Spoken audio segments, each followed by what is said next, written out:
May asawa ka. May asawa ko.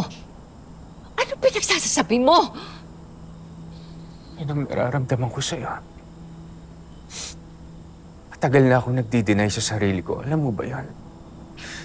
Tuwing nag-aaway kami ni Via, pilit kong binubuo.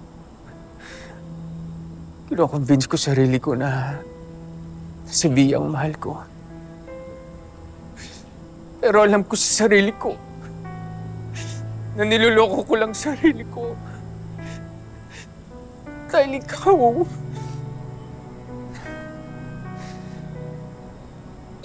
talagang mahal ko, hindi si Via. Kung may problema ka sa asawa mo, ayusin mo. Hindi ako ang solusyon. Ayoko nang lokohin ang sarili ko. Ayoko nang magsinungaling sa sarili ko. Basta ang alam ko, ikaw ang mahal ko. Hindi totoo yan. Hindi totoo yan. Sinasabi mo lang yan dahil nangungulila ka kay Tyrone. Hindi totoo yan sinasabi mo. Akala mo dahil sa mga nangyari, pwede natin ibalik yung dati? Iba na ang sitwasyon natin ngayon, Chris. Pwede ba? Umalis ka na. Bumalik ka na sa pamilya mo. Ayusin mo ang problema niyo. At huwag mo nang gagamitin si Tyrone para sirain niya pamilya mo. Umalis ka na. Hindi ba ako narinig? Umalis ka na! Mahal kita!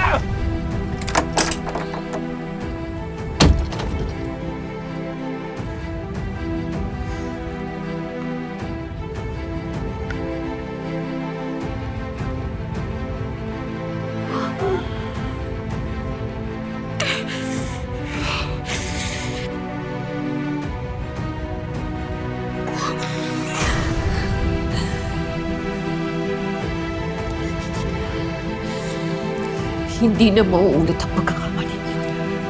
Hindi na, Chris. Hindi na. Hindi na.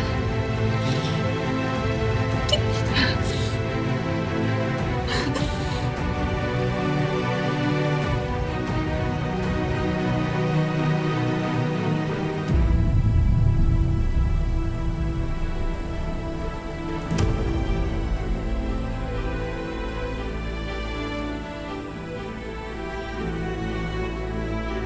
Bakit mo nagawa to, Dad?